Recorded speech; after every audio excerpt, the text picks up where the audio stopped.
Leitura diária da Bíblia. Hoje, dia 25 de novembro de 2024, iremos ler dos capítulos 1 ao 5 do livro de Romanos. Prefácio e saudação. Capítulo 1.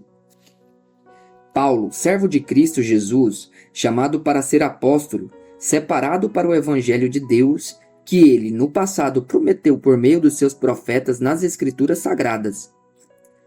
Este Evangelho diz respeito a seu Filho, o qual, segundo a carne, veio da descendência de Davi e foi designado Filho de Deus com poder, segundo o Espírito de Santidade, pela ressurreição dos mortos, a saber, Jesus Cristo nosso Senhor.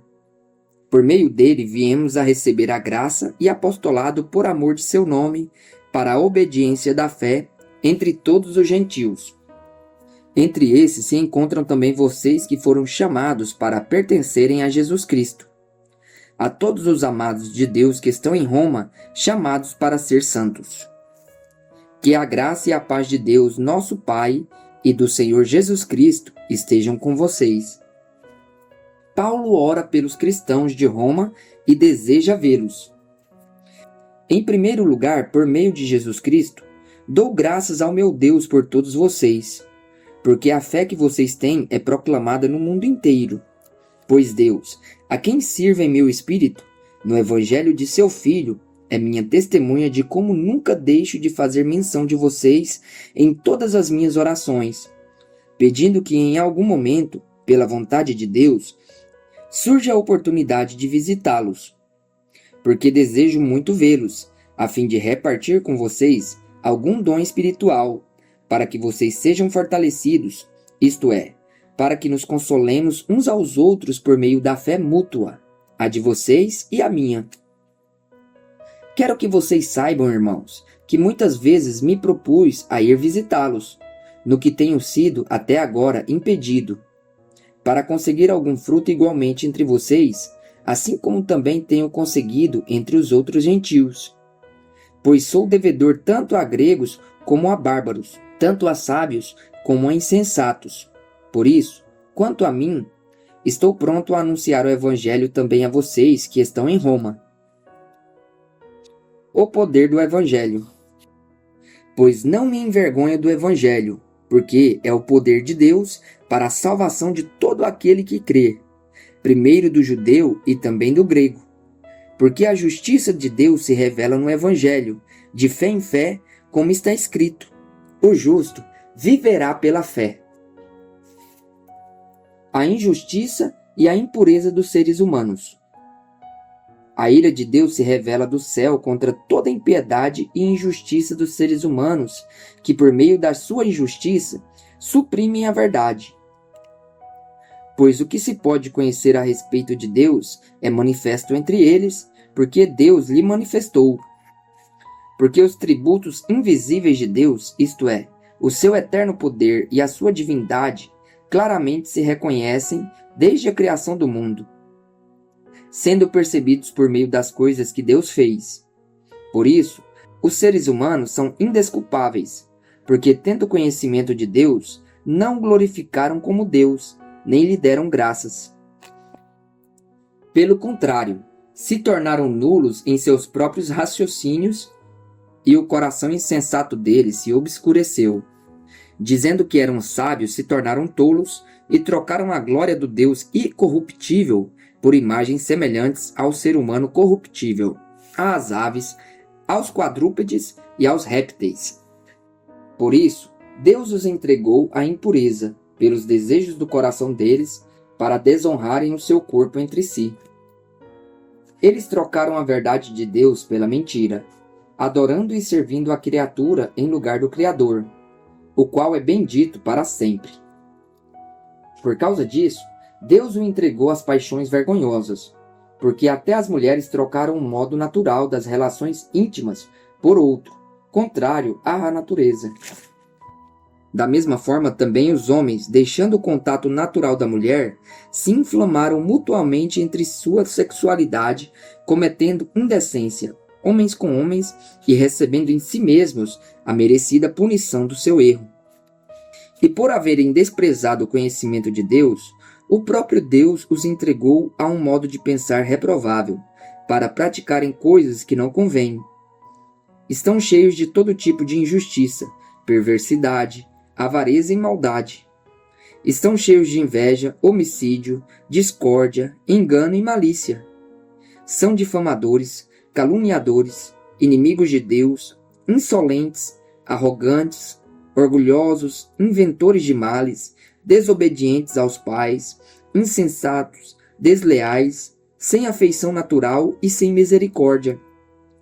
Embora conheçam a sentença de Deus de que os que praticam tais coisas são passíveis de morte, eles não somente as fazem, mas também aprovam os que as praticam.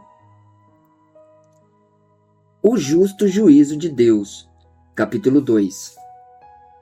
Por isso, você é indesculpável quando julga os outros, não importando quem é você, pois naquilo que julga o outro, você está condenando a si mesmo, porque pratica as mesmas coisas que condena.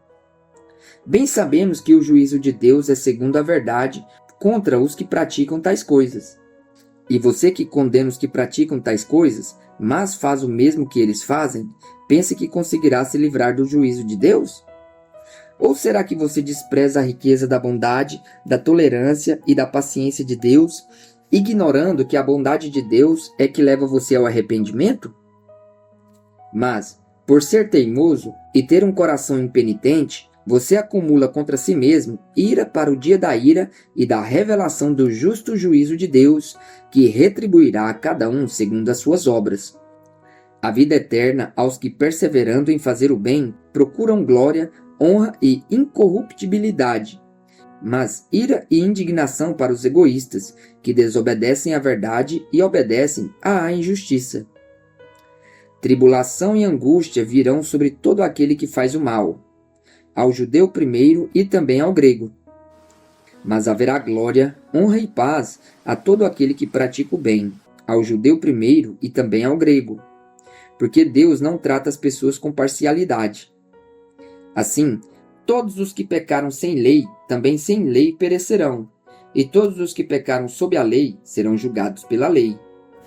Porque justos diante de Deus não são aqueles que somente ouvem a lei, mas os que praticam a lei é que serão justificados. Quando, pois, os gentios que não têm a lei fazem por natureza o que a lei ordena, eles se tornam lei para si mesmos, embora não tenham a lei. Estes mostram a obra da lei gravada no seu coração, o que é confirmado pela consciência deles e pelos seus pensamentos conflitantes, que às vezes os acusam e às vezes os defendem. No dia em que Deus, por meio de Jesus Cristo, julgar os segredos das pessoas de acordo com o meu evangelho. Os judeus e a lei. Mas, se você diz que é judeu, confia na lei e se gloria em Deus. Se você conhece a vontade de Deus e aprova as coisas excelentes, sendo instruído na lei, se você está convencido de que é guia dos cegos, luz dos que se encontram em trevas, instrutor de insensatos, mestre de crianças, tendo na lei a forma da sabedoria e da verdade, você, pois, que ensina os outros, não ensina a si mesmo? Você que prega que não deve roubar, rouba? Você que diz que não se deve cometer adultério, adultera? Você que detesta ídolos, rouba os templos? Você que se gloria na lei, desonra a Deus pela transgressão da lei? Pois, como está escrito, o nome de Deus é blasfemado entre os gentios por causa de vocês. A circuncisão tem valor se você pratica a lei, mas se você é transgressor da lei, a sua circuncisão já se tornou incircuncisão. Portanto, se a incircuncisão observa os preceitos da lei, não será essa incircuncisão considerada como circuncisão? E se aquele que é incircunciso por natureza cumpre a lei, certamente ele julgará você, que embora tenha a letra da lei e a circuncisão, é transgressor da lei. Porque não é judeu quem o é apenas exteriormente, nem é circuncisão a quem é somente na carne. Porém, judeu é aquele que o é interiormente, e circuncisão é a do coração pelo Espírito. Não segundo a letra, e cujo louvor não procede de seres humanos, mas de Deus. Paulo responde às objeções. Capítulo 3. Qual é então a vantagem do judeu? Ou qual a utilidade da circuncisão? Muita, sob todos os aspectos, principalmente porque os judeus foram confiados a oráculos de Deus. E então, se alguns não creram, será que a incredulidade deles anulará a fidelidade de Deus? De modo nenhum. Seja Deus verdadeiro e todo ser humano mentiroso, como está escrito, para que seja justificado nas tuas palavras e venhas a vencer quando fores julgado. Mas se a nossa injustiça evidencia a justiça de Deus, que diremos? Seria Deus injusto por aplicar a sua ira? Falo em termos humanos. É claro que não. Do contrário, como Deus julgará o mundo? E se a minha mentira faz com que aumente a verdade de Deus para a sua glória, por que ainda sou condenado como pecador? E por que não dizemos como alguns caluniosamente afirmaram que o fazemos? Pratiquemos o que é mal para que nos venha o que é bom? A condenação destes é justa. Todos somos pecadores. Que se conclui? Temos nós alguma vantagem?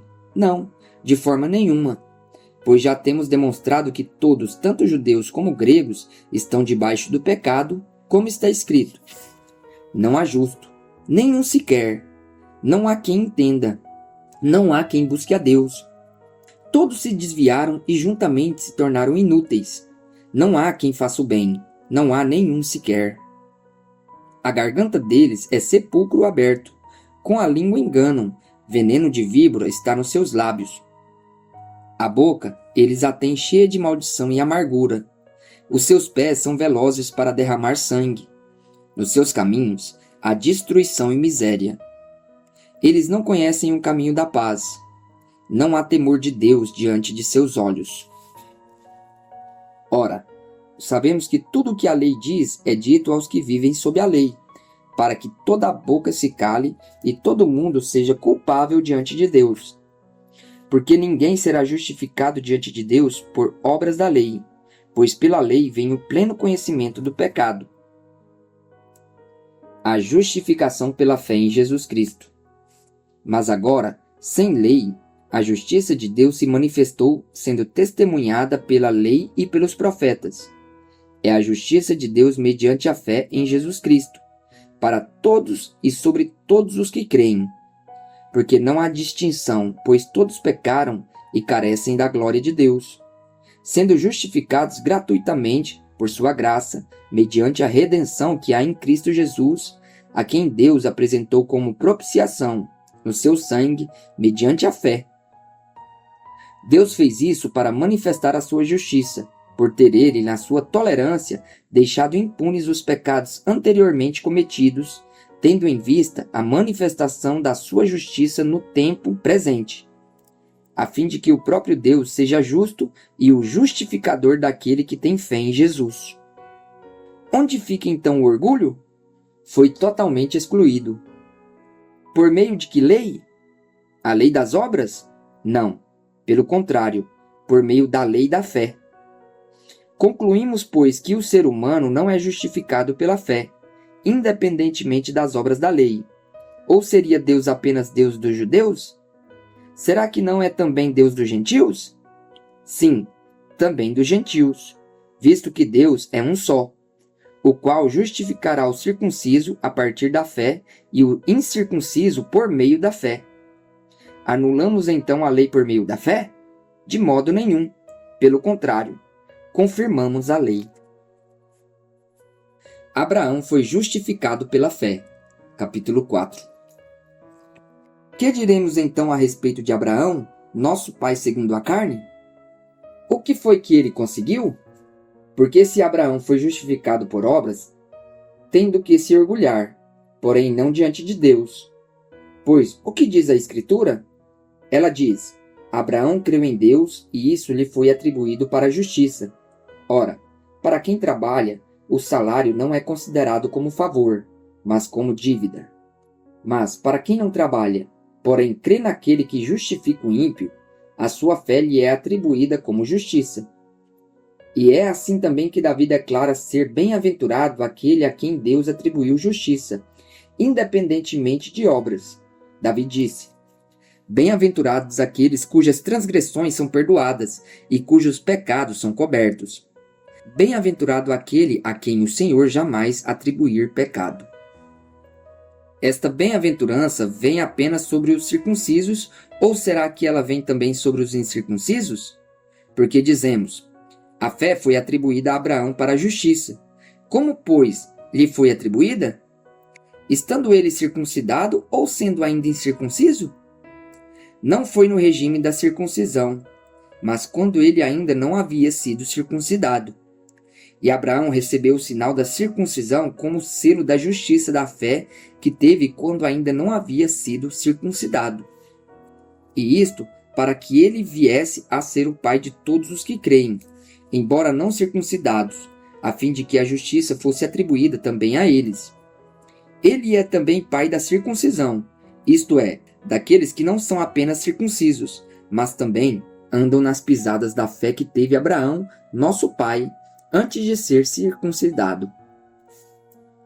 Promessa e fé. A promessa de que seria herdeiro do mundo não veio a Abraão ou a sua descendência por meio da lei, e sim por meio da justiça da fé. Pois, se os da lei é que são os herdeiros, anula-se a fé e cancela-se a promessa. Porque a lei suscita a ira, mas onde não há lei, também não há transgressão. Essa é a razão porque provém da fé, para que seja segundo a graça, a fim de que a promessa seja garantida para toda a descendência, não somente à descendência que está no regime da lei, mas também à descendência que tem a fé que Abraão teve, porque Abraão é pai de todos nós. Como está escrito: Eu o constituí por pai de muitas nações, diante daquele em quem Abraão creu, o Deus que vivifica os mortos e chama à existência as coisas que não existem. Abraão, esperando contra a esperança, creu para vir a ser pai de muitas nações, segundo lhe havia sido dito: assim será a sua descendência. E sem enfraquecer na fé, levou em conta o seu próprio corpo já amortecido, tendo ele quase 100 anos, e a esterilidade do ventre de Sara. Não duvidou por incredulidade da promessa de Deus, mas pela fé se fortaleceu, dando glória a Deus, estando plenamente convicto de que Deus era poderoso para cumprir o que havia prometido. Assim também, isso lhe foi atribuído para a justiça. E as palavras "lhe foi atribuído" foram escritas não somente por causa dele, mas também por nossa causa, visto que a nós igualmente nos será atribuído, a saber, a nós que cremos naquele que ressuscitou dentre os mortos a Jesus, nosso Senhor, o qual foi entregue por causa das nossas transgressões e ressuscitou para a nossa justificação. Justificação pela fé e paz com Deus. Capítulo 5. Justificados, pois, mediante a fé, temos paz com Deus por meio do nosso Senhor Jesus Cristo, pelo qual obtivemos também acesso pela fé a esta graça na qual estamos firmes, e nos gloriamos na esperança da glória de Deus. E não somente isto, mas também nos gloriamos nas tribulações, sabendo que a tribulação produz perseverança, a perseverança produz experiência, e a experiência produz esperança. Ora, a esperança não nos deixa decepcionados, porque o amor de Deus é derramado em nosso coração pelo Espírito Santo que nos foi dado. Porque Cristo, quando nós ainda éramos fracos, morreu a seu tempo pelos ímpios. Dificilmente alguém morreria por um justo, embora por uma pessoa boa alguém talvez tenha coragem para morrer. Mas Deus prova o seu próprio amor para conosco pelo fato de Cristo ter morrido por nós quando ainda éramos pecadores. Logo, muito mais agora, sendo justificados pelo seu sangue, seremos por ele salvos da ira. Porque se nós, quando inimigos, fomos reconciliados com Deus mediante a morte do seu Filho, muito mais estando já reconciliados, seremos salvos pela sua vida. E não apenas isto, mas também nos gloriaremos em Deus por meio do nosso Senhor Jesus Cristo, mediante o qual recebemos agora a reconciliação. Adão e Cristo. Portanto, assim como por um só homem entrou o pecado no mundo, e pelo pecado veio a morte, assim também a morte passou a toda a humanidade, porque todos pecaram. Porque antes de a lei ser dada, havia pecado no mundo, mas o pecado não é levado em conta quando não há lei. No entanto, a morte reinou desde Adão até Moisés, mesmo sobre aqueles que não pecaram, à semelhança da transgressão de Adão, o qual prefigurava aquele que havia de vir. Mas o dom gratuito não é como a ofensa, porque se muitos morreram pela ofensa de um só, muito mais a graça de Deus e o dom pela graça de um só homem, Jesus Cristo, foram abundantes sobre muitos. O dom, entretanto, não é como no caso em que somente um pecou, porque o julgamento derivou de uma só ofensa, para a condenação, mas a graça deriva de muitas ofensas para a justificação. Se a morte reinou pela ofensa de um e por meio de um só, muito mais os que recebem a abundância da graça e o dom da justiça reinarão em vida por meio de um só, a saber, Jesus Cristo. Portanto, assim como por uma só ofensa veio o juízo sobre todos os seres humanos para a condenação, assim também, por um só ato de justiça, veio a graça sobre todos para a justificação que dá vida. Porque como pela desobediência de um só homem muitos se tornaram pecadores, assim também por meio da obediência de um só, muitos se tornarão justos. A lei veio para que aumentasse a ofensa, mas onde aumentou o pecado, aumentou muito mais ainda a graça, a fim de que como o pecado reinou pela morte, assim também a graça reinasse pela justiça que conduz à vida eterna, por meio de Jesus Cristo, o nosso Senhor.